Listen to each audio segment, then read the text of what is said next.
মধ্যবিত্ত পরিবারের একটা সাধারণ মেয়ে যাকে সংসারের ঘানি টানার জন্য রাত দিন কঠোর পরিশ্রম করতে হয়। তার পরিস্থিতির সুযোগ নিয়ে তার বস একদিন তাকে হ্যারেস করার চেষ্টা করে। মেয়েটা তার প্রতিবাদ করলে পরিবার, সমাজ সবাই তার বিপক্ষে চলে যায়। তবুও সে হার মানে না, নিজের লড়াই চালিয়ে যায়। কিন্তু একদিন হঠাৎ তার বস অদ্ভুতভাবে খুন হয়। তবে খুনটা কে করেছে, কেন করেছে কিছুই জানা যায় না। পুলিশ অনেক চেষ্টার পরেও কোনো কুলকিনারা পায় না। তাহলে কে করলো এমন কাজ এবং কেন করলো? এই প্রশ্নগুলোর মাঝে লুকিয়ে আছে এক ভয়ঙ্কর রহস্য। বলছিলাম সদ্য মুক্তিপ্রাপ্ত Bangla web series ladies and জেন্টলম্যানের কথা, যেখানে বর্তমান পরিস্থিতির একটা বাস্তব চিত্র খুব সুন্দরভাবে ফুটিয়ে তোলা হয়েছে। আশা করি আজকের গল্পটা আপনাদের সবার খুব ভালো লাগবে। তো চলুন কথা না বাড়িয়ে এখন গল্পে চলে যাই। আর হ্যাঁ, সঙ্গে রয়েছি আমি নুসরাত জাহান। গল্পটা সাবিলা নামের এক মধ্যবিত্ত পরিবারের মেয়েকে নিয়ে। সে আর তার হাজবেন্ড আরিফ সংস্কৃতি অধিদপ্তরের আন্ডারে পরিচালিত সংস্কৃতি চর্চা কেন্দ্রে চাকরি করত। তবে দুজনের কর্মস্থল ছিল আলাদা আলাদা। সাবিলার মা নেই এবং তার বাবা বেশ কয়েক বছর যাবৎ গুরুতরভাবে অসুস্থ। বার্ধক্যজনিত সমস্যার পাশাপাশি তার সবথেকে ভয়াবহ সমস্যা হচ্ছে সে কোনো কিছুই মনে রাখতে পারে না। তাই বাবার খেয়াল রাখার জন্য সাবিলা এবং আরিফ তার সাথেই থাকত। তবে দুজনেই যেহেতু চাকরিজীবী, তাই সবসময় বাবাকে দেখে শুনে রাখার জন্য রিমা নামের একটা বাচ্চা মেয়েও ছিল তাদের সাথে। সব মিলে তাদের জীবনটা ঠিকঠাকই চলছিল। কিন্তু বাবার চিকিৎসার টাকা জোগাড় করাটাই তাদের জন্য সবথেকে বেশি চ্যালেঞ্জিং হয়ে দাঁড়ায়। প্রায় সময় সাবিলা তার এক পরিচিত বোনের কাছ থেকে টাকা ধার নিয়ে বাবার জন্য ওষুধ কিনত আর অপেক্ষা করত, তবে তার চাকরিটা পার্মানেন্ট হবে কবে। পার্মানেন্ট হলেই সে তার বাবাকে দেশের বাইরে চিকিৎসার জন্য নিয়ে যাবে। সাবিলা খুব মনোযোগ দিয়ে কাজ করে, অফিসের সবার পছন্দের ছিল সে। তবুও এত বছর নিষ্ঠার সাথে চাকরি করার পরেও তার পরিবর্তে অন্যদেরকে পার্মানেন্ট করে দেওয়া হয়। এটা নিয়ে সে বেশিরভাগ সময় খুব আপসেট থাকে। অন্যদিকে আরিফেরও একই অবস্থা। মন দিয়ে চাকরি করার পরও তার প্রমোশন হচ্ছে না, সেটা নিয়েও সে আপসেট। তাই সাবিলা তাকে বলে, তুমি টেনশন করো না, একবার আমার চাকরিটা পার্মানেন্ট হয়ে গেলে আমি বসের সাথে তোমার ব্যাপারে কথা বলবো। এর মাঝে একদিন সাবিলা তার স্টুডেন্টদেরকে ক্লাসে নেওয়ার সময় জানতে পারে এবারও তার পরিবর্তে অন্য কাউকে পার্মানেন্ট করা হয়েছে। তাই এবার আর সে চুপ থাকতে পারে না। সে তৎক্ষণাৎ তার বস খায়রুলের রুমে গিয়ে জিজ্ঞেস করে তাকে কেন পার্মানেন্ট করা হলো না। তখন খায়রুল বলে, আসলে আমি সেদিন মিটিংয়ে ছিলাম না, তো তাই কমিটি কি ডিসিশন নিয়েছে জানতে পারিনি। তবে তুমি চিন্তা করো না, আমি কমিটির সাথে কথা বলছি, তারা কিছু একটা ব্যবস্থা করে দেবে। সেই সাথে সে সাবিলাকে একটা নতুন ওয়ার্ক প্ল্যান বানাতে বলে, যেটা অন্য সবার থেকে আলাদা এবং ভালো হবে। তাহলে কমিটির কাছে তাকে সুপারিশ করতে সুবিধা হবে। সাবিলা সেটা শুনে খুব খুশি হয়ে যায় আর মন দিয়ে প্রজেক্টে কাজ করতে শুরু করে। অফিসে কাজের পাশাপাশি কিছু এক্সট্রা ইনকামের জন্য সে ড্রেস ডিজাইনিংয়ের কাজও করত।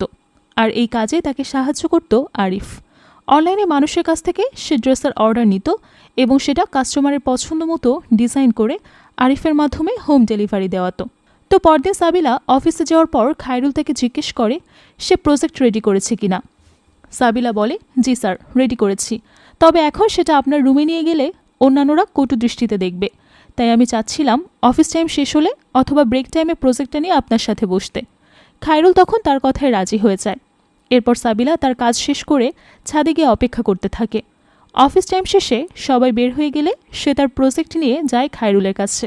তবে খায়রুল তখন প্রজেক্টের তুলনায় সাবিলার দিকেই বেশি নজর দিচ্ছিল, তার দিকে অদ্ভুতভাবে তাকাচ্ছিল, যেটা সাবিলার কাছে বেশ অস্বস্তি লাগে। সে খায়রুলকে প্রজেক্টটা চেক করে দেখতে বললে খায়রুল বলে, সব কিছু চোখে দেখা লাগে না, আমি না দেখেই বলে দিতে পারি প্রজেক্টটা অসাধারণ হয়েছে। সাবিলা তার কথা ঠিক বুঝতে পারে না। তখন খায়রুল উঠে গিয়ে বাইরে চেক করে দেখে কেউ আছে কিনা। কেউ নেই দেখে সে দরজা আটকে দিয়ে সাবিলার সাথে জোর জবরদস্তি করতে শুরু করে। সাবিলা তাকে বাধা দেওয়ার অনেক চেষ্টা করে, কিন্তু খায়রুল তার কোনো কথাই শোনে না। একটা পর্যায়ে সাবিলা কোনো মতে নিজেকে বাঁচিয়ে সেখান থেকে বেরিয়ে সোজা চলে যায় বাড়িতে। ততক্ষণে খায়রুল তার অ্যাসিস্ট্যান্ট মিজুকে দিয়ে আরিফের নম্বরটা জোগাড় করে ফেলে। এরপর তাকে ফোন করে বলে, তোমার জন্য একটা সুখবর আছে, এবারের প্রমোশনের মিটিংয়ে আমি তোমার কথা বলবো। এবার তোমার প্রমোশন হয়ে যাবে, তবে সাবিলার দিকটা একটু খেয়াল রেখো, ও মনে হয় ইদানিং একটু অন্য মনস্ক হয়ে থাকে।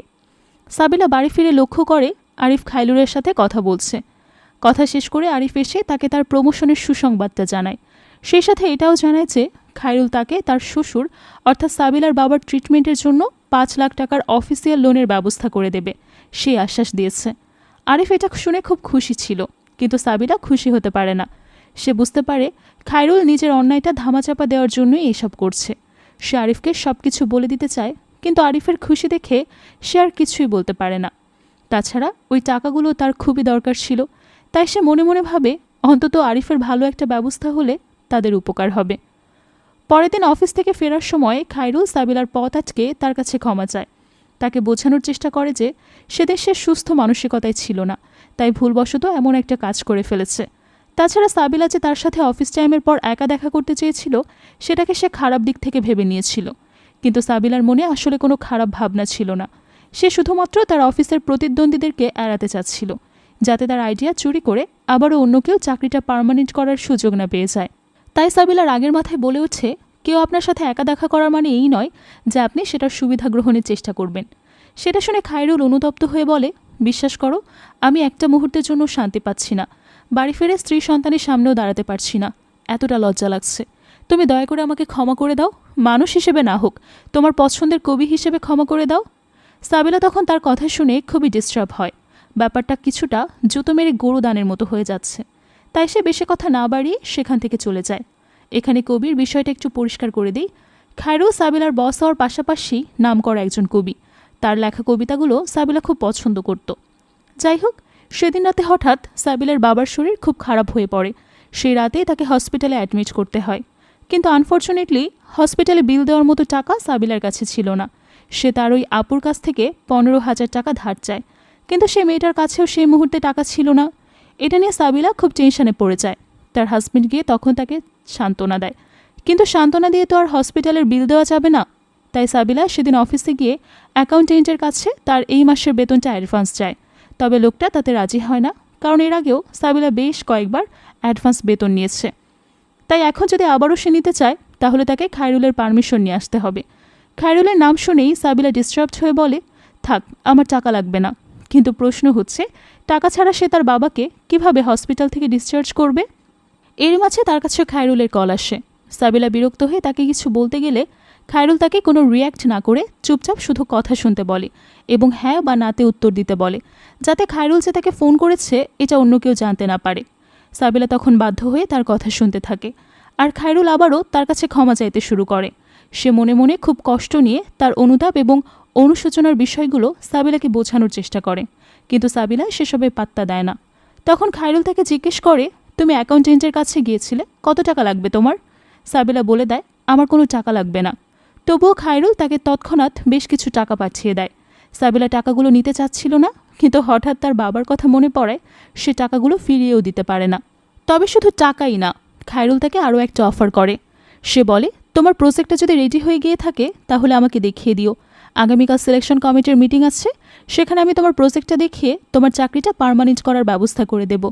এরপর তুমি তোমার বাবার চিকিৎসার জন্য 5 লাখ টাকার লোনের অ্যাপ্লিকেশন করতে পারবে। অবশ্য 3 মাসের আগে লোন পাশ করতে চায় না, তবে আমি তোমারটা 1 মাসের মধ্যেই পাশ করিয়ে দেব। সাবিলা তখন বেশ টেনশনে পড়ে যায়। সে মনে মনে ভাবতে থাকে, তার চাকরিটা পার্মানেন্ট হয়ে গেলে আর লোনটা পেয়ে গেলে সেটা সংসারটা ভালোভাবে চালাতে পারবে, সেই সাথে তার বাবার চিকিৎসাটাও ভালোভাবে হবে। এসব কথা ভেবেই সে খায়রুলের বিষয়টা ভুলে গিয়ে সব কিছু মানিয়ে নেওয়ার চেষ্টা করে এবং আরিফকে ফোন করে টাকাটা পাঠিয়ে দিয়ে তার বাবাকে হসপিটাল থেকে ডিসচার্জ করাতে বলে। সেদিন প্রজেক্টের কাজ কমপ্লিট করতে করতে অনেকটা দেরি হয়ে যায়।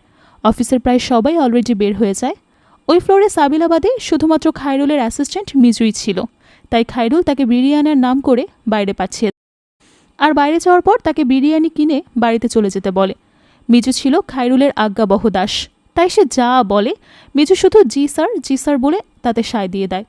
এরপর খায়রুল সাবিলাকে ফোন করে প্রজেক্টের বিষয়ে কথা বলার জন্য তার অফিসে যেতে বলে, কিন্তু সাবিলা যেতে চায় না। খায়রুল সেটা বুঝতে পেরে প্রজেক্টটা তাকে মেইল করে দিতে বলে। এরপর সাবিলা আশেপাশে তাকিয়ে দেখে ওই ফ্লোরে আর কেউ নেই। এতে সে ঘাবড়ে গিয়ে তার কলিগ ফাল্গুনিকে ফোন করে। সৌভাগ্যবশত ফাল্গুনি তখন ডান্স ফ্লোরে মেয়েদের প্র্যাকটিস করাচ্ছিল, তাই সাবিলা তাকে বলে দেয় অফিস থেকে বেরোনোর সময় যেন সে সাবিলাকে নিয়ে বের হয়। ফাল্গুনি তার কথায় রাজি হলে সাবিলা ফোনটা রেখে তার প্রজেক্টের কাজ শেষ করে খায়রুলকে ইমেল করে দেয়। এরপর যখন সে তাড়াহুড়ো করে বেরোনোর প্রস্তুতি নিচ্ছিল তখনই হঠাৎ খায়রুল তার ডেস্কে এসে বলে, তোমার প্রজেক্টে একটু ভুল আছে, তুমি বসো, আমি দেখিয়ে দিচ্ছি। সাবিলার কাছে তার মতলব ভালো মনে হচ্ছিল না, তাই সে প্রজেক্টের ভুলগুলো ইমেল করে দিতে বলে, যাতে সে বাড়ি ফিরে সেগুলো কারেকশন করে দিতে পারে। তবুও খায়রুল তাকে তার কথায় কথায় আটকানোর চেষ্টা করে, কিন্তু সাবিলা যখন কোনোভাবেই মানে না, তখন খায়রুল আবারও তার সাথে জোর জবরদস্তি করার চেষ্টা করে। সাবিলা এবারও কোনো মতে তার হাত থেকে বেঁচে দৌড়ে পালায়। আর ঠিক সে সময় তার সাথে মিজুর দেখা হয়। তবে মিজু তার সাথে কোনো কথা বলে না। সে অফিসে ঢুকলে খায়রুল তাকে দেখে একটু ঘাবড়ে যায়। তখন মিজু তাকে জানায় সে তার ফোনের চার্জারটা ভুলে ফেলে রেখে গেছে। তো খায়রুল তখন তাকে অফিসে রেখেই দ্রুত বের হয়ে যায়। এরপর মিজু অফিসে ঢুকে আশপাশটা একটু চেক করলেই করিডোরের সোফায় সাবিলার মাথার ক্লিপটা খুঁজে পায়। সেটা দেখে সে সব কিছু বুঝে যায়, কারণ তার বসের স্বভাব তার খুব ভালোভাবেই জানা ছিল। তবে ব্যাপারটা নিয়ে সে কোনো উচ্চ বাক্য করে না। এদিকে সাবিলা অফিস থেকে বের হয়েই তাদের অ্যাডমিন অফিসার নওশাদকে ফোন করে জানায় খায়রুল তার সাথে জোর জবরদস্তি করার চেষ্টা করেছে, তাই সে খায়রুলের বিরুদ্ধে কমপ্লেইন করতে চায়। সেটা শুনে নওশাদ অবাক হয়ে বলে, কই, আমি তো অফিসে ছিলাম, আমি তো তেমন কিছু শুনলাম না। সাবিলা তখন রেগে গিয়ে বলে, আপনি কোথায় ছিলেন নাকি ছিলেন না সেটা তো আমার জানার বিষয় না। আমার সাথে যেটা হয়েছে আমি তার প্রেক্ষিতে কমপ্লেইন করতে চাই। এখন কমপ্লেইনটা আমি কার কাছে করব? তখন নওশাদ বলে, কমপ্লেইনটা তুমি আমার কাছেই করবে, কিন্তু কেন কমপ্লেইন করছো, কখন কি হয়েছে তার সত্যতা যাচাই না করে তো আর কারো উপর কাদা ছিটানো যায় না, তাই না? আমার আগে বিষয়টা খতিয়ে দেখতে হবে, তারপর সিদ্ধান্ত নেওয়া যাবে। তার কথা শুনে সাবিলার রাগ আরও বেশি বেড়ে যায়। সে বুঝতে পারে নওশাদ তাকে সাহায্য করবে না, তাই সে সোজা চলে যায় থানায়। গিয়ে খায়রুলের নামে কমপ্লেইন লিখতে শুরু করে। এরই মাঝে নওশাদও সেখানে পৌঁছে যায়। সে সাবিলাকে আলাদা দেখে বোঝায় যে, তুমি এক্ষুনি বড় কোনো সিদ্ধান্ত নিও না, আমার উপর ভরসা রাখো, আমি তোমাকে ন্যায্য বিচার পাইয়ে দেব। কিন্তু সাবিলা তার কথা মানতে চায় না। তখন নওশাদ বলে, দেখো, আমি নিজেও 2 মেয়ের বাবা, তাই আমি চাইব না আমার চোখের সামনে কোনো মেয়ে অপমানিত হোক। তাছাড়া এসব থানা পুলিশ করতে গেলে শুধু খায়রুলকেই নয়, তোমাকেও অপমানিত হতে হবে। খায়রুল তো বড় মানুষ, সে তো কথার প্যাচে ঠিকই পার পেয়ে যাবে, কিন্তু ফেসে যাবে তুমি, তোমার জীবনটা নষ্ট হয়ে যাবে। নওশাদের কথাগুলোই যুক্তি ছিল। সেই সাথে সে সাবিলাকে আশ্বস্ত করে যে যেভাবেই হোক তাকে ন্যায় বিচার পাইয়ে দেবে। এই ক্ষেত্রে কোনো প্রকার পক্ষপাতিত্ব হবে না। সেই সাথে তার চাকরি পার্মানেন্ট করারও ব্যবস্থা করবে। তাই সাবিলা তার কথা মেনে নিয়ে পুলিশের কাছ থেকে তার কমপ্লেইনটা তুলে নেয়। এসআই তার কাজ দেখে একটু অবাক হয়। তখন সাবিলা তাকে জানায় ব্যাপারটা অফিসিয়ালভাবে হ্যান্ডেল করলে হয়তো তার জন্য ভালো হবে, আর যদি সেখান থেকে সে কোনো আশা না পায় সেক্ষেত্রে আবারও থানায় কমপ্লেইন করবে। এ কথা বলেই সে বাড়ির উদ্দেশ্যে রওনা হয়। বাড়ি ফেরার পথে সে তার এক উকিল বন্ধুকে ফোন করে জিজ্ঞেস করে শারীরিক শোষণের ক্ষেত্রে তৎক্ষণাৎ মামলা করা উচিত কিনা, নাকি কিছুদিন পরে করলেও সমস্যা নেই। তখন উকিল জানায় শারীরিক শোষণ অনেক ধরনেরই হয়। যদি সেটা সিরিয়াস কিছু অর্থাৎ ধর্ষণ জাতীয় কিছু হয়ে থাকে তাহলে 24 ঘন্টার মধ্যে মেডিকেল টেস্ট করিয়ে মামলা করতে হয়, না হলে প্রবলেম হতে পারে। আর যদি সেটা না হয় সেক্ষেত্রে পরেও মামলা করা যাবে, কিন্তু তার জন্য প্রত্যক্ষদর্শী অথবা সিসিটিভি ফুটেজের মতো জোরালো প্রমাণ থাকতে হবে। সাবিলা তখন জিজ্ঞেস করে যদি এসব না থাকে তাহলে? উকিল জানায় এসব না থাকলেও মামলা করা যাবে, কিন্তু জেতার সম্ভাবনা কম থাকবে। সাবিলা সেটা শুনে হতাশ হয়ে বাড়িতে ফিরে যায়। সে রাতে আরিফ তার সাথে ক্লোজ হওয়ার চেষ্টা করলে সাবিলা খুব রেগে যায়, কারণ তার মন মানসিকতা তখন ভালো ছিল না। তবে আরিফকে সবকিছু খুলে বলার মতো সাহসটাও তার ছিল না। তাই আরিফ কোনো কিছু না জেনে তার উপর রিয়্যাক্ট করে বসে। স্বাভাবিকভাবেই সাবিলা সবসময় তার কাজ এবং তার বাবাকে নিয়ে ব্যস্ত থাকত। এ কারণে তাদের স্বামী স্ত্রীর মধ্যে দূরত্ব তৈরি হতে শুরু করে। সাবিলা বুঝতে পারছিল না কিভাবে এই সব সমস্যার সমাধান করবে। এদিকে পরদিন সে অফিসে গিয়ে জানতে পারে এবারও তার পরিবর্তে নাসরিন নামের একটা মেয়েকে পার্মানেন্ট করা হয়েছে। সাবিলা তখন রাগের মাথায় সোজা চলে যায় নওশাদের রুমে। গিয়ে তাকে জিজ্ঞেস করে আমাকে পার্মানেন্ট করা হলো না কেন, আর আমার কমপ্লেইনের প্রসেস কত দূর এগুলো। তখন নওশাদ জানায় সে অলরেডি কমিটি গঠনের কাজ শুরু করে দিয়েছে। বিচার কমিটিতে কে কে থাকবে সে লিস্ট হাতে পেলেই কাজ শুরু করে দেবে। আর নাসরিনকে পার্মানেন্ট করার কারণ হচ্ছে সে সাবিলার থেকে অনেক সিনিয়র, তার এক্সপিরিয়েন্স বেশি। কিন্তু সাবিলা বুঝে গিয়েছিল তার কমপ্লেইনের কারণেই তাকে পার্মানেন্ট করা হয়নি, আর নওশাদ তাকে শুধু ভুলিয়ে ভালিয়ে কাজটা পেছানোর চেষ্টা করছে। তাই সে কড়া ভাষায় নওশাদকে ওয়ার্নিং দেয় যে 1 সপ্তাহের মধ্যে তার বিচারের কাজ শুরু না হলে সে পুলিশের কাছে গিয়ে কমপ্লেইন করতে বাধ্য হবে। এতটুকু বলেই সে সেখান থেকে চলে যায়। নওশাদ তখন একটুও রিয়্যাক্ট করে না, কারণ এই সব কিছুর পেছনে তারও হাত ছিল। সেই খায়রুলের সাথে মিলে নাসরিনকে পার্মানেন্ট করিয়েছে। অফিস পলিটিক্সগুলো আসলে এমনই হয়। একটু নিচের পোস্টে কাজ করা লোকেরা বিপদে পড়লে ঊর্ধ্বতন কর্মকর্তারা ততই তাদের মুখে মুখে সাপোর্ট করার কথা বলুক না কেন, দিন শেষে সত্যিকারের সাপোর্টার আর কেউই করে না। তবে খায়রুল বুঝে গিয়েছিল তারা যদি জোর করে বিষয়টা দমিয়ে রাখার চেষ্টা করে তাহলে বিপদ হবে। তাই সে তার পরিচিত এক উকিলের সাথে বিষয়টা নিয়ে আলোচনা করে। তখন উকিল তাকে বলে, আপনি একদম টেনশন করবেন না, আপনার অফিসে তো কোনো সিসিটিভি ক্যামেরা নেই, আর এই ঘটনার কোনো সাক্ষীও নেই, তাই মেয়েটা কিছুই প্রমাণ করতে পারবে না।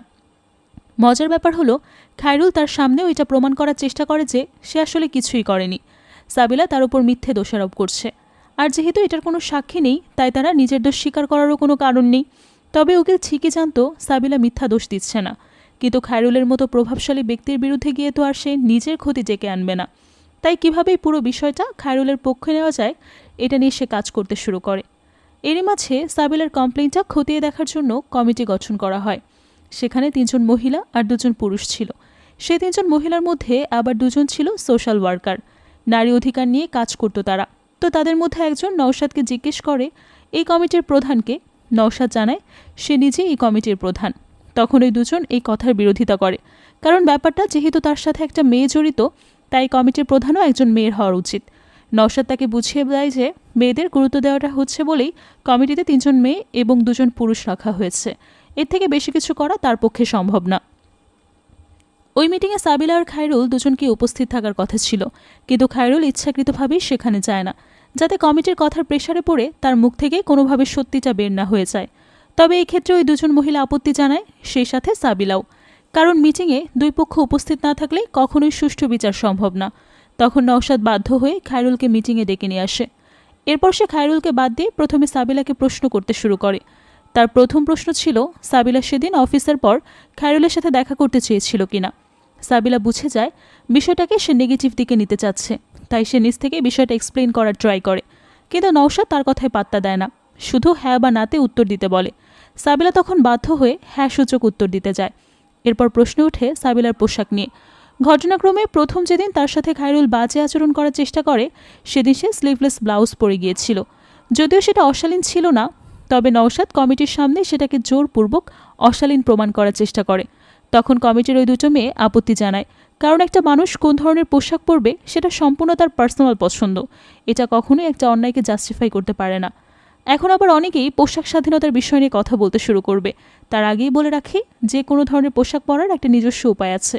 অনেকেই শাড়িকে অশালীনভাবে পরতে পারে, আবার অনেকেই ওয়েস্টার্ন পোশাকেও সুন্দরভাবে শালীনতার সাথে ক্যারি করতে পারে। তাই এটা ডিপেন্ড করে সেই ব্যক্তির উপর যে সে কীভাবে সে পোশাকটা পরছে।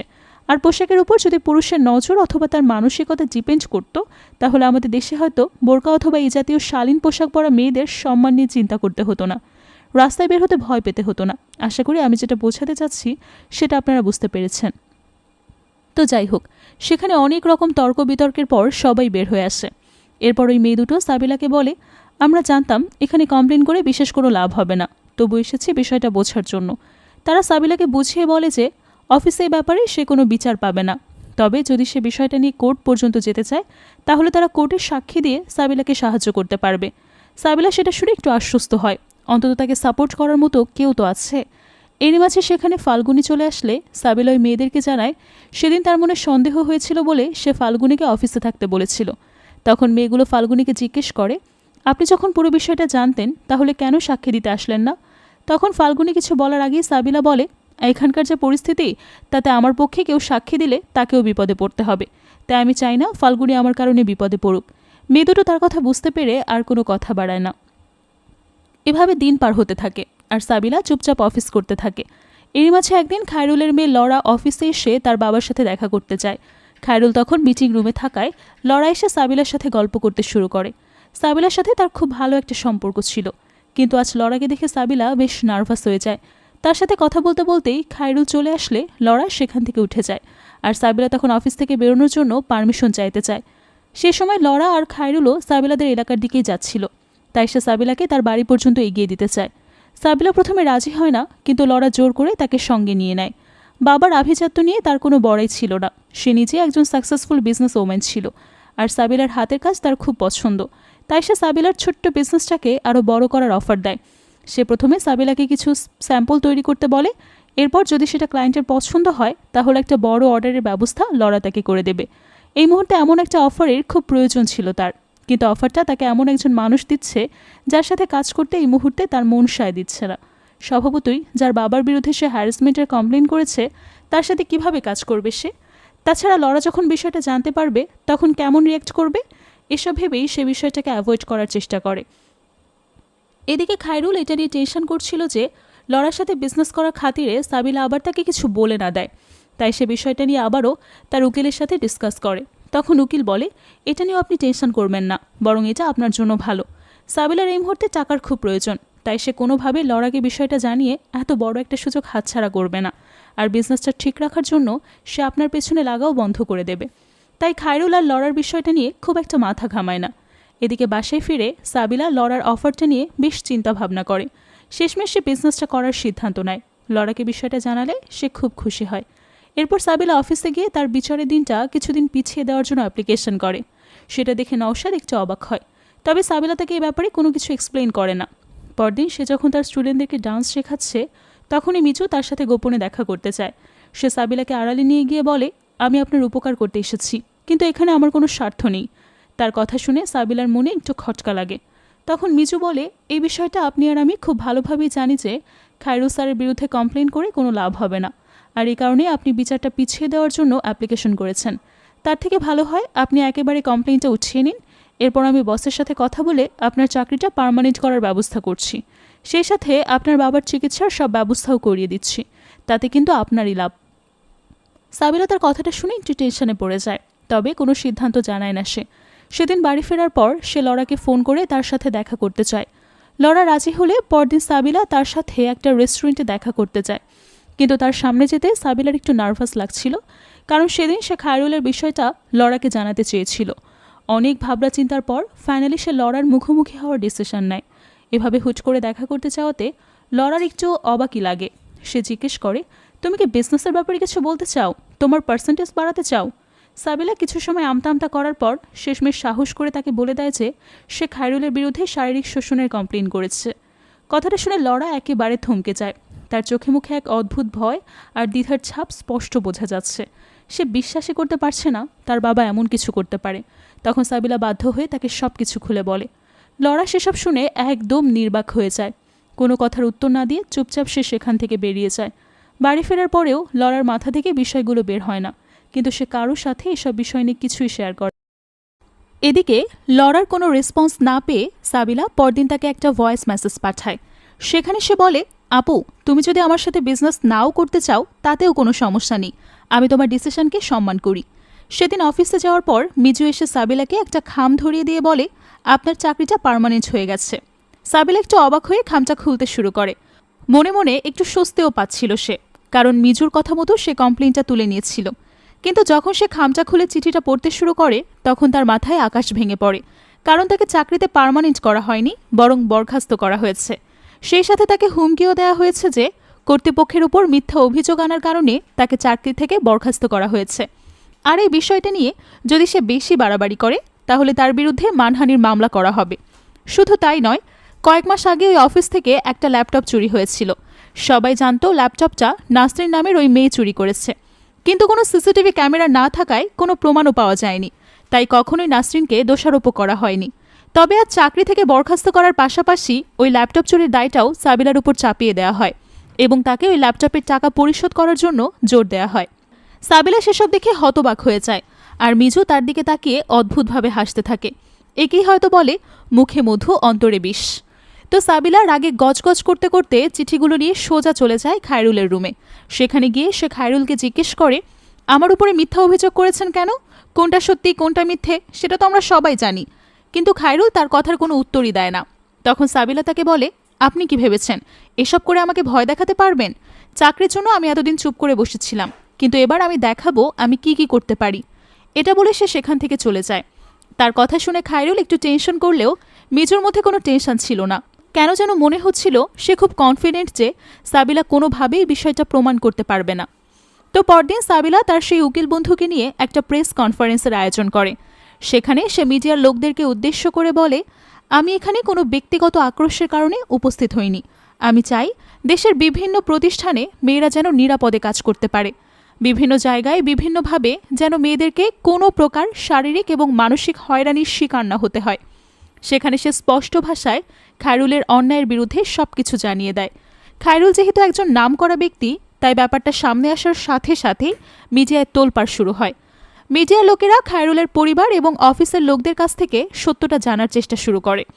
অফিসের সবাই তখন খায়রুলের পক্ষেই সাক্ষ্য দেয়, কারণ তার বিরুদ্ধে যাওয়ার মতো শক্তি কারোরই ছিল না। এদিকে এসব বিষয় নিয়ে সাবিলা এবং আরিফের মধ্যেও সমস্যার সৃষ্টি হয়। আরিফের এটা ভেবে রাগ হচ্ছিল যে এতদিন সাবিলা তাকে কেন এসব জানায়নি। তাছাড়া যে লোকটা তাকে এমন একটা জঘন্য কাজ করতে পেরেছে, তার মেয়ের সাথে কেন সাবিলা বিজনেস করতে রাজি হয়েছে। অবশ্য আরিফের রাগ হওয়াটাও খুব স্বাভাবিক, কিন্তু সাবিলারও কিছু করার ছিল না। সেই মুহূর্তে তার যেটা সঠিক বলে মনে হয়েছে সে সেটাই করেছে। তবে এমন সিচুয়েশনে আমাদের সমাজে সাধারণত মেয়েদেরকে দোষী সাব্যস্ত করা হয়, তাদের উপরে আগে কাদা ছেটানো হয়, এটা আমাদের সবারই জানা। আর সেটা নিয়ে আরিফ আরও বেশি রেগেছিল, কারণ প্রেস কনফারেন্সের আগে হয়তো শুধু অফিসের মানুষরা বিষয়টা জানতো, কিন্তু এখন সারা দেশের মানুষ তার ওয়াইফের চরিত্র নিয়ে কথা বলছে। সাবিলা তখন তার কথা শুনে ভীষণ কষ্ট পায়। সে আরিফকে বোঝানোর চেষ্টা করে যে এই মুহূর্তে সে অনেক বাজে পরিস্থিতির মধ্যে আছে, মেন্টাল ট্রমার মধ্য দিয়ে যাচ্ছে সে। কিন্তু আরিফের রাগ তখন এতটাই বেশি ছিল যে সে সাবিলার কথাটা বুঝতে চায় না। তবে পরবর্তীতে সে নিজের ভুল বুঝতে পারে এবং সাবিলার কাছে ক্ষমা চেয়ে তাকে সাপোর্ট করার ডিসিশন নেয়। এদিকে খায়রুলের পরিবারও একই অবস্থা, তার ওয়াইফ এবং মেয়ে দুজনেই তার থেকে দূরে সরে যাচ্ছে। তারা হয়তো খায়রুলের স্বভাব সম্পর্কে জানত, কিন্তু লোকলজ্জায় সেটা মানতে চাচ্ছিল না। যাই হোক, পরদিন সাবিলার মতোই খায়রুল একটা প্রেস কনফারেন্সের আয়োজন করে এবং সেখানে নিজের পরিবার সহ হাজির হয়। সে মিডিয়ার লোকদেরকে উদ্দেশ্য করে বলে, আমি 60 বছর বয়সে একজন বৃদ্ধ, দীর্ঘ 35টা বছর ধরে সংস্কৃতি চর্চা সংস্থার কর্ণধার হিসেবে কাজ করছি। আজ পর্যন্ত কখনোই কেউ আমার চরিত্রের উপর আঙুল তুলতে পারেনি, কিন্তু এই মেয়েটা হঠাৎ করে আমার উপর মিথ্যা অপবাদ দিয়েছে। সে মিডিয়াকে বোঝানোর চেষ্টা করেছে যে সাবিলা নিজের চাকরিটা পার্মানেন্ট করার জন্য এই পুরো ষড়যন্ত্র করেছে, কারণ সে মোটেও পার্মানেন্ট চাকরি পাওয়ার যোগ্য না। তার অফিস সবসময় যোগ্য ব্যক্তিদেরকেই সুযোগ দিত, যে কারণে সে খায়রুলকে বিপাকে ফেলে স্বার্থ উদ্ধার করতে চেয়েছে। মোট কথা, তারা সবাই মিলে সাবিলাকে দুশ্চরিত্র বানানোর সম্পূর্ণ চেষ্টা চালায়। অন্যদিকে এই পুরো বিষয়টাকে পুঁজি বানিয়ে বিরোধী পক্ষের নেতা হান্নান সবার মন জয় করার চেষ্টা করে। সে চাচ্ছিল কোনোভাবে খায়রুলকে তার চেয়ার থেকে সরিয়ে নিজে সেখানে বসতে। কথায় আছে না, কারোর পৌষ মাস আর কারোর সর্বনাশ। এই পৌষ মাস উপভোগ করা ব্যক্তিটাই হচ্ছে হান্নান। এসবের মাঝে একদিন সংস্কৃতি মন্ত্রণালয় থেকে বেশ কয়েকজন লোক খায়রুল ভাইয়ের সাথে দেখা করতে আসে। স্বাভাবিকভাবেই রাজনীতিতে কারোর উপর যদি কোনো কালো দাগ লেগে যায়, তাহলে অন্যরা সেটা হয় ধোয়ার চেষ্টা করে, নয়তো মুছে ফেলার চেষ্টা করে। তো সেসব বিষয় নিয়ে কথা বলার জন্যই সেদিন তারা খায়রুলের কাছে যায়, কিন্তু রুমে ঝুঁকে দেখে খায়রুল সেখানে নেই। সে কোথায় আছে তাও কেউ সঠিকভাবে বলতে পারে না। তাই তারা সেখানে বসে খায়রুলের জন্য অপেক্ষা করতে থাকে। এরই মাঝে হঠাৎ একজন টেবিলের নিচ থেকে রক্ত গড়িয়ে আসতে দেখে ভীষণ ভয় পেয়ে যায়। তারা টেবিলের পেছনে গিয়ে দেখে সেখানে খায়রুলের রক্তাক্ত লাশ পড়ে আছে। তারা চিৎকার করে অফিসের লোকজনকে জড়ো করে। তৎক্ষণাৎ পুলিশ এবং সিআইডির লোকেরা পৌঁছে যায় ক্রাইম স্পটে। তারা মনোযোগ দিয়ে সবকিছু যাচাই বাছাই করতে শুরু করে। এরই মাঝে সুযোগ বুঝে মিজু ওয়াশরুমে গিয়ে একটা ফোন ফ্ল্যাশ ট্যাঙ্কের ভেতরে লুকিয়ে রেখে আসে। তাহলে কি মিজু কোনোভাবেই খুনের সাথে জড়িত? অন্যদিকে সাবিলার কাছেও তার ফোনটা ছিল না, তাই সে অন্য একজনের কাছ থেকে ফোন নিয়ে আরিফকে ফোন করে তার বাবার খোঁজ খবর নেয় আর তাকে জানায় যে তার ফোনটা নষ্ট হয়ে গেছে। এভাবে হঠাৎ তার ফোন নষ্ট হওয়াটাও কি কাকতালীয়, নাকি কোনো গোপন রহস্য লুকিয়ে আছে এসবের মাঝে? সেটা আমরা সামনে জানতে পারবো। সেদিন বাড়ি ফেরার সময় সাবিলা বেশ নার্ভাস ছিল, বারবার পেছনে তাকাচ্ছিল। তাহলে কি খায়রুলের এই খুনের সাথে সে কোনোভাবে জড়িত? সব মিলিয়ে এক গোলক ধাঁধার সৃষ্টি হয়। মিজু যেহেতু সবসময় খায়রুলের সাথেই থাকতো, তাই সিআইডি প্রথমে তাকেই তুলে নিয়ে গিয়ে জেরা করতে শুরু করে। মিজু তাদেরকে জানায় সকালে খায়রুলের রুমে তেমন কেউ যেত না, বেশিরভাগ মানুষ তার সাথে বিকেলেই দেখা করত। সকালের সময়টা সে কবিতা লেখায় ব্যস্ত থাকতো, তাই তাকে কেউ বিরক্ত করতো না। তাছাড়া সেদিন মিজু মন্ত্রণালয়ের অতিথিদের আপ্যায়নে ব্যস্ত ছিল, তাই তেমন কিছুই খেয়াল করেনি। শুধু একজন লোকের উপর তার সন্দেহ হয়। লোকটা বেশ অদ্ভুতভাবে অফিসের ভেতর ঘোরাফেরা করে। সেটা দেখে মিজু তার পরিচয় জানতে চাইলে লোকটা কোনো উত্তর দেয় না, শুধু জিজ্ঞেস করে, এটা খায়রুল সাহেবের অফিস না? মিজু হ্যাঁ বললে লোকটা খায়রুলের সাথে দেখা করতে চলে যায়, কিন্তু তার অ্যাপয়েন্টমেন্ট না থাকায় মিজু তাকে দেখা করতে দেয় না। সে লোকটাকে সেখান থেকে তাড়িয়ে দেয়। এরপর আর তাকে অফিস চত্বরে দেখা যায় না। পুলিশ তখন অফিসের আশেপাশের সিসিটিভি ক্যামেরার ফুটেজ থেকে ওই অদ্ভুত লোকটাকে শনাক্ত করার চেষ্টা করে, কিন্তু তার কোনো হদিসই পাওয়া যায় না। এরপর তারা এটা জানার চেষ্টা করে যে এত বড় প্রতিষ্ঠানে কেন কোনো সিসিটিভি ক্যামেরা নেই। তখন জানা যায় ক্যামেরা কেনার অর্ডার এসেছিল ঠিকই, তবে অফিসের কেউ একজন সেই অর্ডার লেটারের উপর কালি ঢেলে দিয়ে পেপারটা নষ্ট করে ফেলেছে। পুলিশ নওশাদ এবং মিজুকে ডেকে এই ব্যাপারে জানতে চায়, কিন্তু দুজনেই সবকিছু অস্বীকার করে। এরপর পুলিশ গিয়ে সাবিলাকে ধরে নিয়ে আসে, কারণ বর্তমানে সেই খায়রুলের একমাত্র শত্রু বলে পুলিশের ধারণা। পরদিন আরিফ গিয়ে খায়রুলের পরিবারকে বোঝানোর চেষ্টা করে যে সাবিলার পক্ষে এত বড় একটা ক্রাইম ঘটানো সম্ভব না।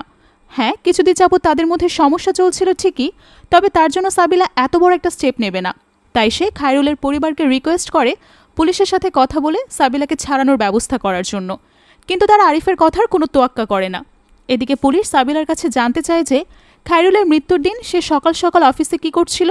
সাবিলা তার কথা শুনে অবাক হয়ে যায়। সে জানায় ওই দিন সে দেরি করে অফিসে গিয়েছিল, আর কোনো কারণ ছাড়া খায়রুলের কেবিনের কাছে যাওয়ার তো প্রশ্নই উঠছে না। কিন্তু পুলিশ সেটা মানতে চায় না।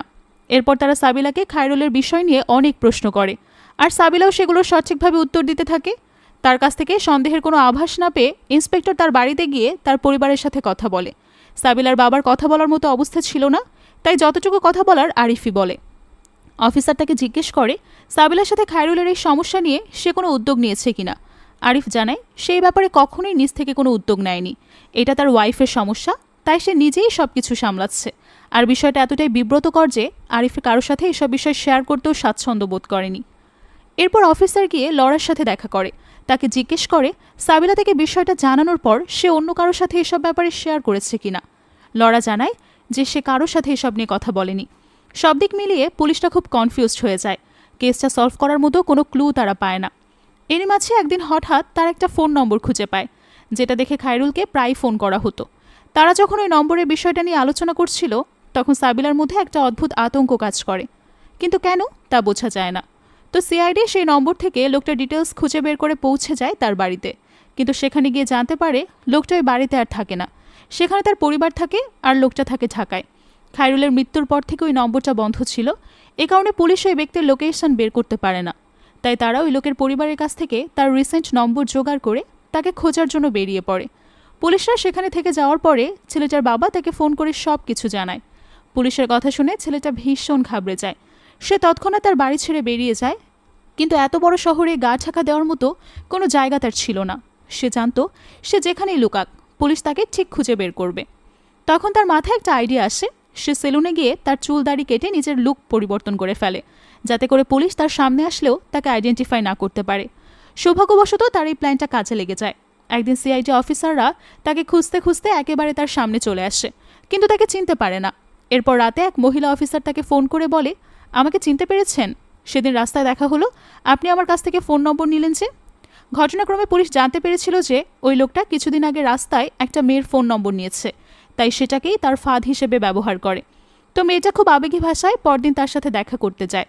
আর সুন্দরী মেয়ে দেখা করতে চাইলে তো কোনো পুরুষই না করতে পারে না, তাই পরদিন সে সুন্দরভাবে সেজে গুজে মেয়েটার সাথে দেখা করতে চলে যায়। আর সেখান থেকে সিআইডি অফিসাররা তাকে তুলে এনে জিজ্ঞেস করে সে কেন বারবার খায়রুলকে ফোন করত, কী সম্পর্ক ছিল তার সাথে। তখন লোকটা জানায় ওই নম্বরটা তার নামে আছে ঠিকই, তবে সেটা ব্যবহার করতো তার বস। তখন পুলিশ তাকে সঙ্গে নিয়ে তার অফিসে চলে যায় তাদের বসকে খোঁজার জন্য, কিন্তু সেখানে গিয়ে তারা যা দেখে তাতে তাদের চোখ চড়ক গাছ হয়ে যায়। সেখানে বসের কেবিনে তারা মিজুর ছবি দেখতে পায়। এই ব্যাপারে সে লোকটাকে জিজ্ঞেস করা হলে লোকটা জানায় মিজু অর্থাৎ মিরাজুল ইসলামই তাদের বস। পুলিশ তখন হতবাক হয়ে যায় যে একজন সাধারণ অ্যাসিস্ট্যান্ট কিভাবে এত বড় কোম্পানির মালিক হতে পারে। তারা মিজুকে থানায় তুলে এনে প্রচণ্ড মারধর করে, আর এই ব্যাপারে জিজ্ঞাসাবাদ করলে বেরিয়ে আসে এক অজানা রহস্য। মিজু এই প্রতিষ্ঠানে ২০ বছর যাবৎ কাজ করে। প্রথম কয়েক বছর খুব কষ্টের মধ্য দিয়ে কেটেছে তার। যা বেতন পেত তা দিয়ে সংসার ঠিকভাবে চলত না। তাই বউয়ের চাপে পড়ে একদিন সে একটা ডিসিশন নেয়। তার পরিচিত এক ঠিকাদারকে দিয়ে ওই সংস্থার সব কাজকর্ম করতে শুরু করে সে। এতে করে মোটামুটি ভালো একটা কমিশন পেত সে। সব কিছু বেশ ভালোভাবেই চলছিল, কিন্তু একটা সময় তার মনে লোভ জেগে যায়। সে অন্য কাউকে কাজ না দিয়ে নিজেই ঠিকাদারের কাজ করার ডিসিশন নেয়। কিন্তু নিজের নামে কাজ শুরু করলে তাকে চাকরিটা হারাতে হবে। তাই তার পরিবারের সদস্যদের নামে একে একে মোট 5টা কোম্পানি খোলে, আর খায়রুলের সাথে কথা বলে এমন একটা ব্যবস্থা করে নেয় যাতে সরকারি সব টেন্ডার ওই 5 কোম্পানির মধ্যেই যে কোনো একটা পায়। এভাবে দিনের পর দিন সে জালিয়াতি করে মোটা টাকা আয় করে, এবং এ কারণেই সে খায়রুলের সাথে সবসময় ভালো সম্পর্ক রাখত, যাতে তার উপর কোনো রকম প্রেশার না আসে। কিন্তু একদিন হঠাৎ হান্নান এসে তার জমজমাট ব্যবসায় পানি ঢালার কাজ করে দেয়। সে খায়রুলকে তার মাধ্যমে পাস দেওয়ার টেন্ডারগুলোর লিস্ট দিতে বলে, কারণ কমিটির যাচাই বাছাই করে দেখতে চায় গত বছরগুলো তো একই কোম্পানিকে বারবার টেন্ডার দেওয়া হচ্ছে কিনা। মিজু সেটা শুনে বেশ টেনশনে পড়ে যায়। সেদিন অফিস শেষ করেই সে সোজা গিয়ে নিজের অফিসে তার অন্যান্য কোম্পানির এমডিদেরকে ডেকে এনে মিটিং করে। সেখানে তাদেরকে সতর্ক করে দেয় যাতে তারা কোনোভাবেই খায়রুলের সংস্থার সাথে কন্ট্যাক্ট করার চেষ্টা না করে। সেই সাথে তার অগোচরে যাতে ওই লোকগুলো খায়রুলের সাথে যোগাযোগ করতে না পারে সেজন্য তাদেরকে হুমকিও দেয়। তাদেরকে বলে, আমি তোমাদের উপর সবসময় নজর রাখি, তোমরা কোথায় যাও, কি করো, এমনকি বাড়ি ফিরে বউয়ের সাথে কি কথা বলো না বলো সব জানি। তবে লোকগুলো তার কথা ঠিক মানতে চাচ্ছিল না। তখন মিজু তাদেরকে এমন কিছু উদাহরণ দেয় যেগুলো শুনে তারা মানতে বাধ্য হয় যে মিজু আসলেই তাদের ব্যাপারে সব জানে। কিন্তু প্রশ্ন হচ্ছে, সে এত সব কিছু কীভাবে জানে? পুলিশরাও তাকে সে একই প্রশ্ন করে। তখন জানা যায় সে তার কোম্পানির কর্মচারীদের জন্য একটা স্পেশাল সফটওয়্যার কিনেছিল, যেটার মাধ্যমে সে ওই লোকগুলোর ফোনের ক্যামেরা এবং স্পিকার অ্যাক্সেস করতে পারবে এবং সেটার মাধ্যমে তারা কখন কোথায় যাচ্ছে, কার সাথে কথা বলছে সব জানতে পারবে। তো সেখান থেকেই সে কিছু গোপন ফুটেজ তার ফোনে সেভ করে রাখে, যেটা পরবর্তীতে সে কাজে লাগাতে পারবে, অর্থাৎ তার কর্মচারীদেরকে ব্ল্যাকমেল করতে পারবে। আর সেই বিষয়টা পুলিশের কাছ থেকে লুকানোর জন্যই সে নিজের মোবাইলটা সেদিন ফ্ল্যাশ ট্যাঙ্কের ভেতরে লুকিয়ে রাখে। এখন প্রশ্ন হচ্ছে, পুলিশকে দেখে হঠাৎ নিজের কোম্পানির তথ্য লুকাতে কেন গেল সে? এর সাথে খায়রুলের মার্ডারের কী সম্পর্ক? এর উত্তর হচ্ছে আমরা একটু পরেই জানতে পারবো। তো সেই ইনফরমেশন অনুযায়ী পুলিশ মিজুকে সাথে নিয়ে সে সফটওয়্যার ইঞ্জিনিয়ারের সাথে দেখা করে, যার কাছ থেকে মিজু এই সফটওয়্যারটা কিনেছিল। সেখান থেকে পুলিশ জানতে পারে মিজু শুধুমাত্র নিজের অফিসের কর্মচারীদের জন্যই নয়, খায়রুল এবং সাবিলার মোবাইলের জন্য একই সফটওয়্যার বানিয়েছিল এবং তার মাধ্যমে তাদের দুজনের উপর সব সময় নজর রাখত। এরপর পুলিশ মিজুর মোবাইলটা উদ্ধার করার জন্য তাকে অফিসে নিয়ে যায়, কিন্তু সেখানে গিয়ে মিজু ফ্ল্যাশ ট্যাঙ্ক চেক করলে দেখে তার মোবাইলটা সেখানে নেই। তখন অফিস অ্যাসিস্ট্যান্ট পুলিশকে জানায় যে দুদিন আগে সুশীল নামের এক ক্লিনার এসে ওয়াশরুম পরিষ্কার করেছে, হয়তো সেই মোবাইলটা চুরি করেছে। তাই পুলিশ এবার সুশীলের লোকেশন বের করে তাকে ধরতে চলে যায়। অনেক ধাওয়া পাল্টা ধাওয়ার পর তারা সুশীলকে ধরতে সফল হয়। এরপর তাকে অফিসে ধরে নিয়ে আসলে সে সাবিলার সাথে হেসে কথা বলার চেষ্টা করে। সাবিলার কাছে ব্যাপারটা বেশ অদ্ভুত লাগে, তবে সে কোনো রিয়্যাক্ট করে না। এরপর পুলিশ সুশীলের কাছ থেকে মিনুর ফোনটা নিয়ে খায়রুলের মৃত্যুর দিনের ফুটেজগুলো চেক করতে শুরু করে, কিন্তু আনফর্চুনেটলি সেখানে কোনো তথ্যই পায় না, কারণ খায়রুল সেদিন তার মোবাইলটা গাড়িতেই তুলে রেখেছিল। তাই অফিসে যাওয়ার পর তার সাথে কী হয়েছে তার কিছুই জানা যায় না। এত কষ্টের পরেও কেসটা সলভ করার মতো কোনো ক্লু পুলিশের হাতে ছিল না। এদিকে হায়ার অথরিটি থেকে তাদেরকে কেসটা দ্রুত সলভ করার জন্য প্রেশার দেওয়া হয়। সব মিলে একটা জগা খিচুড়ি অবস্থা। পুলিশটা কী করবে কিছুই বুঝতে পারে না। এরই মাঝে একদিন তারা একটা ভালো ক্লু পায়। ফরেন্সিক ডিপার্টমেন্ট থেকে পাওয়া রিপোর্টের মাধ্যমে তারা একটা সন্দেহজনক ফুটপ্রিন্ট অর্থাৎ পায়ের ছাপের সন্ধান পায়। পায়ের ছাপটা প্রথমে অ্যাকাউন্টস অফিসের দিকে যেতে দেখা যায়, তারপর দেখা যায় খায়রুলের অফিসের দিকে। সন্দেহের ব্যাপার হলো পায়ের ছাপটা খায়রুলের চেয়ারের বাম পাশ দিয়ে যেতে দেখা গেছে, আর তার উপর অ্যাটাকও হয়েছিল বাম পাশ থেকেই। তো সেখান থেকে পুলিশের সন্দেহ গাঢ় হয়, আর তারা অফিসে গিয়ে খোঁজ খবর নেয় যে সেদিন খায়রুলের অফিসে ওই সময় কে কে গিয়েছিল। সবার সাথে কথা বলার পর জানা যায় তাদের মধ্যে কেউই যায়নি, তবে ওই দিন সকালে বাইরে থেকে কয়েকজন লোক মিটিংয়ের জন্য এসেছিল। তাই পুলিশ তাদের সবাইকে ডাকে, তাদের মধ্যে আরিফও ছিল। পুলিশ তাদের সবার পায়ের ছাপ চেক করতে শুরু করে, কিন্তু আনফর্চুনেটলি কারো পায়ের ছাপই তার সাথে মেলে না। তবে বিষয়টা তারা কাউকে বুঝতে দেয় না, কারণ আরিফকে নিয়ে ইন্সপেক্টরের মনে একটু খটকা লাগে। তাই সে একটা ফোন দিয়ে কাজে লাগানোর চেষ্টা করে। সে আরিফকে ধরে নিয়ে গিয়ে বলে, ক্রাইম স্পটে তোমার পায়ের ছাপ পাওয়া গেছে, এখন বলো তুমি কেন খায়রুলকে মেরেছ। তার কথা শুনে আরিফ ভীষণ রেগে যায়। সে কোনোভাবেই মানতে চায় না যে খুনটা সেই করেছে। মানবেই বা কেন, তার সাথে তো পায়ের ছাপ মেলেনি, তার মানে সে খুনটা করেনি। কিন্তু ইন্সপেক্টর তো নাছোড় বান্দা, সে আরিফের কোনো কথা না শুনেই তাকে অ্যারেস্ট করে নেয়। এরপর তার নাম করে সাবিলাকে ভয় দেখিয়ে জিজ্ঞেস করে, তোমার স্বামী নিজের দোষ স্বীকার করে নিয়েছে, এখন তুমিও তোমারটা স্বীকার করো। সাবিলা তার কথা শুনে হতবাক হয়ে যায়। তখন ইন্সপেক্টর বলে, আরিফ স্বীকার করেছে যে খায়রুলের খুন সেই করেছে, আর এই কাজে তুমি তাকে সাহায্য করেছ। কথাটা শুনে সাবিলা যেন আকাশ থেকে পড়ে। তার দৃঢ় বিশ্বাস ছিল আরিফ এমন কাজ করতেই পারে না। তাছাড়া সেদিন খায়রুল মারা যায়, সেদিন আরিফ অফিসের কাজে গাজীপুরেই ছিল, তাই সেখান থেকে এসে কোনোভাবেই তার পক্ষে কাজ করা সম্ভব না। এরপর যখন সে জানতে পারে পুলিশ অলরেডি তাকে থানায় ধরে নিয়েছে, তখন সে আরও টেনশনে পড়ে যায়, কারণ বাড়িতে তার বাবা একা পড়ে আছে। রিমা বাচ্চা মেয়ে, একা থাকতে খুব ভয় পায়। এসব ভেবেই সাবিলা ভীষণ ঘাবড়ে যায়। সে একটা বার তার বাবার সাথে কথা বলিয়ে দেওয়ার জন্য রিকোয়েস্ট করে, কিন্তু পুলিশ তার কথা মানে না। তবে সাবিলার হাবভাব দেখে ইন্সপেক্টর বুঝে যায় যে সে এসবের মধ্যে জড়িত নেই। এদিকে আরিফের বিরুদ্ধেও কোনো প্রমাণ পাওয়া যায় না। তাহলে কি তারা ভুল পথে এগোচ্ছে? এটা ভেবেই তারা কনফিউজড হয়ে যায়। তবে ইন্সপেক্টরের কেন যেন বারবার মনে হয় আরিফের মধ্যেই কোনো রহস্য আছে, তাই সে একটা শেষ চেষ্টা করে। তবে তার আগে সে চলে যায় সাবিলার বাবার সাথে দেখা করতে। সেখানে গিয়ে দেখে সাবিলার বাবার অবস্থা খুব খারাপ। এরপর সে লিমার সাথে কথা বলে জানতে পারে মেয়েটা আসলে গত কয়েকদিন খুব ভয় ভয়ে কাটাচ্ছে। তাই ইন্সপেক্টর নিজের নম্বরটা তাকে দেয় আর বলে, তোমার যখনই কোনো প্রয়োজন হবে আমাকে কল করবে, আর কোনোভাবে ওই বৃদ্ধ লোকটাকে ছেড়ে এখান থেকে যাবে না। যদি যাও তাহলে কিন্তু তোমাকে জেলে ঝুঁকিয়ে দেব। মেয়েটা তার কথা শুনে ভয়ে ভয়ে রাজি হয়ে যায়। এরপর পুলিশরা খায়রুলের ওপর জোর করতে থাকে দোষটা স্বীকার করে নেওয়ার জন্য, কিন্তু খায়রুল কোনোভাবেই সেটা মানে না।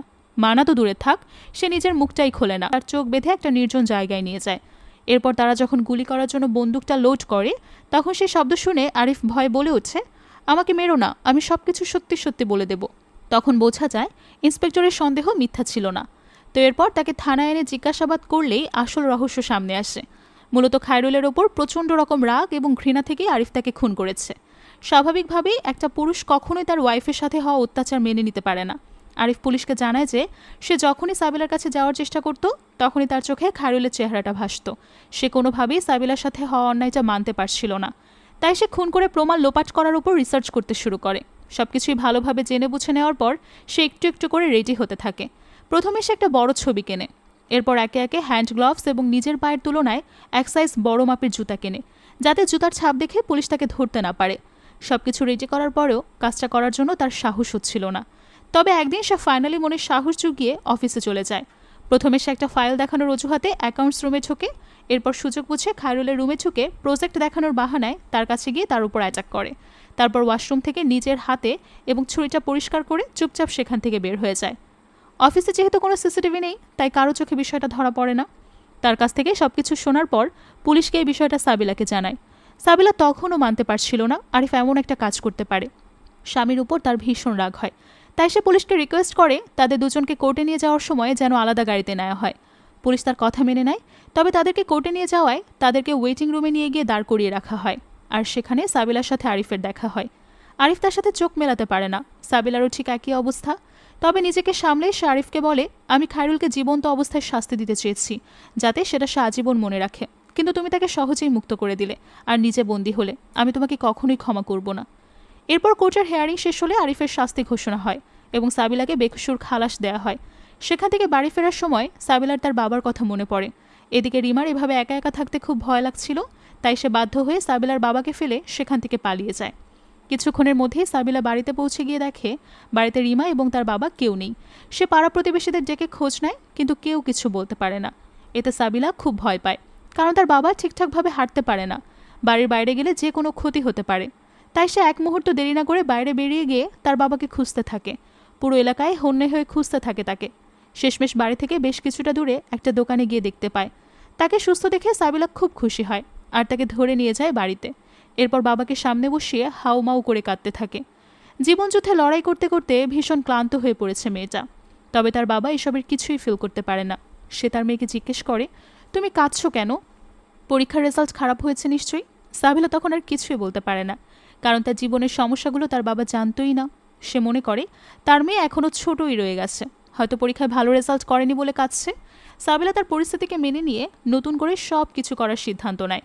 এরপর একদিন লরা তার সাথে দেখা করতে আসে। সাবিলা তাকে দেখে অবাক হয়ে যায়। লরা বাড়ির ভেতর ঢুকে তাকে বিজনেস এগ্রিমেন্টের কাগজটা ধরিয়ে দেয়, অর্থাৎ সে সাবিলার সাথে বিজনেস করতে চায়। সেটা দেখে সাবিলা খুব খুশি হয়। আর এই গল্পটাও এখানেই শেষ হয়। আজকের গল্পটা বাংলাদেশের বর্তমান পরিস্থিতির একটা জীবন্ত প্রতিচ্ছবি। বর্তমানে মেয়েরা এসব হ্যারাসমেন্টের ভয়ে বাড়ি থেকে বের হতে চায় না। বেরোলে মনের ভেতর একটা ত্রাস কাজ করে যে কখন আবার কেউ কিছু বলে বসবে, কেউ কোনো ক্ষতি করার ট্রাই করবে। কিন্তু সমস্যা হচ্ছে বেশিরভাগ মেয়েদের মধ্যেই সাবিলার মতো লড়াই করার শক্তি থাকে না, তাই মনে মনে গুমড়ে মরতে হয় তাদের। আপনাদের কি ধারণা, এমন পরিস্থিতিতে আমাদের কি করা উচিত? সেটা অবশ্যই কমেন্ট করে জানাবেন। দেখা হবে পরের ভিডিওতে। সবাই সুস্থ এবং সতর্ক থাকবেন। সঙ্গে থাকার জন্য অসংখ্য ধন্যবাদ।